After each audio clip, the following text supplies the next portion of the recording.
শ্রী গুরু জয়, শ্রী গুরু জয়, শ্রী গুরু জয়। আজ আমি আমার ভগবত গীতা পাঠ আবার আপনাদের কাছে পড়ে শোনাবো। তার আগে আমি আমার গুরুদেবের অনুমতি নিয়ে নিচ্ছি এবং সকল দেবদেবীর কাছে অনুমতি নিয়ে আবার শুরু করছি। আপনারা শুনতে থাকুন। আজকে আমি চতুর্দশ খণ্ডটা পড়ব। প্রথম অধ্যায়, চতুর্দশ খণ্ড।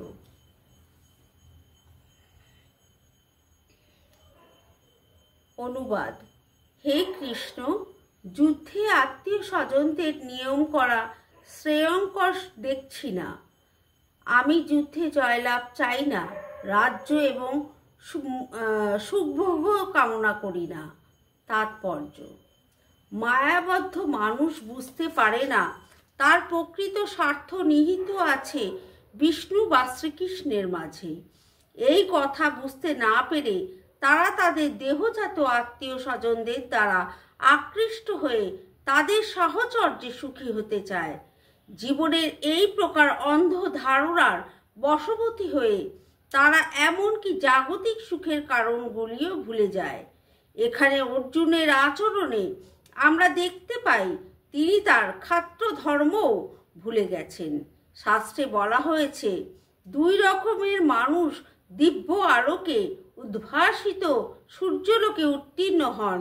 তারা হচ্ছেন, এক, শ্রীকৃষ্ণের আজ্ঞানুসারে যুদ্ধে অবতীর্ণ হয়ে যে ক্ষত্রিয় রণভূমিতে প্রাণ ত্যাগ করেন তিনি, এবং দুই, যে সর্বত্যাগী সন্ন্যাসী আধ্যাত্ম চিন্তায় গভীরভাবে অনুরক্ত তিনি। অর্জুনের অন্তঃকরণ এতই কোমল যে তার আত্মীয় স্বজনের প্রাণ হনন করা তো দূরের কথা, তিনি তার শত্রুকে পর্যন্ত হত্যা করতে নারাজ ছিলেন। তিনি মনে করেছিলেন তার স্বজনদের হত্যা করে তিনি সুখী হতে পারবেন না। যার ক্ষুধা নেই সে যেমন রান্না করতে চায় না, অর্জুনও তেমন যুদ্ধ করতে চাইছিলেন না। পক্ষান্তরে তিনি স্থির করেছিলেন অরণ্যের নির্জনতায় নৈরাশ্য পীড়িত জীবন অতিবাহিত করবেন। অর্জুন ছিলেন ক্ষত্রিয়।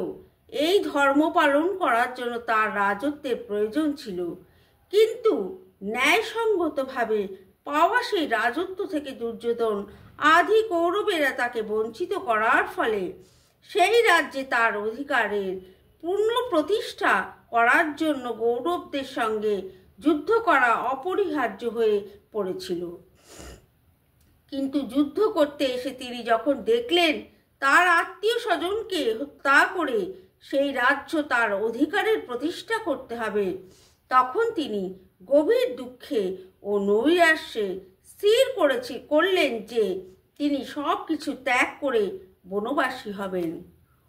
অর্জুন যখন দেখলেন তার নিজের আত্মীয় স্বজনের সাথে যুদ্ধ করতে হবে, তখন তিনি মর্মাহত হয়ে তিনি এই যুদ্ধে নারাজ প্রকাশ করলেন যে উনি আর এই যুদ্ধ করবেন না। এই যুদ্ধে তার নিজের স্বজনদের তাকে হারাতে হবে। তাই তিনি স্থির করেছিলেন যে তার রাজ্য চাই না, উনি বনবাসে গিয়ে দিন যাপন করবেন, তাও ভালো, কিন্তু ওনার এরকমভাবে যুদ্ধ করে নিজের আত্মীয় স্বজনকে হত্যা করে রাজ্য লাভ করা সেটা তার মঞ্জুরি ছিল না। কিন্তু কৌরবরা, দুর্যোধন, এরা তো তাদেরকে ঠকাচ্ছিল। এই যুদ্ধ করার খুবই প্রয়োজন ছিল, কেন এই রাজ্যের উপর অর্জুন বা পাণ্ডবদেরও তো পূর্ণ অধিকার ছিল। কিন্তু অর্জুনের এতটাই মর্মাহত নিজেকে লেগেছে যে তিনি এই যুদ্ধ করে রাজ্য লাভ করতে চাইছিলেন না। তো যাই হোক, আজকে এই অবধি আমি পড়লাম।